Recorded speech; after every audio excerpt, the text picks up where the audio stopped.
Ya muchachos, ya está lavadita nuestra bicicleta. Después le vamos a dar un poquito de amor a la bicicleta de nuestro amigo, la Norco, la Kona. Vamos a ver qué piensan, cuál suena mejor. A mí personalmente me gusta más la Masaya. Así que papá nos va, camarógrafo mi padre, nos va a arreglar esta belleza.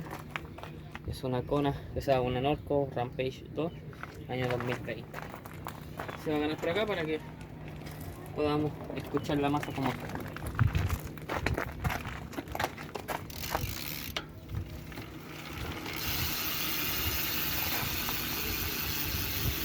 Freno mecánico, eso vamos a tener que mejorarlo, pero nos vamos a tener que quedar con esta cosita, esta bicicleta. Vamos a hacer unos cambios.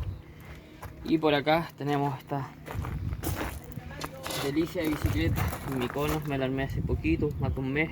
Lamentablemente solo la pude usar 2 días hasta que tuve un accidente, me caí en ella. La bicicleta no le pasó nada, a mí me pasó un poco más. Una bicicleta muy buena, tenemos frenos MT400, tenemos pedales FOS, son pedales económicos, muy buenos eso sí. Tenemos neumáticos Maxi Roll, Dixbull, Massa Darmor, Manuro Gallo, T Capra, y después que pasen los repollos vamos a Orquídea Santur X. Vamos a escucharla. Cómo suena esta bella.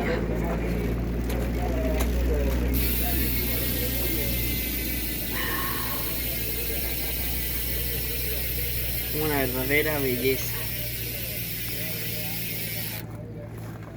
Además aquí se sequen al solcito las ruedas.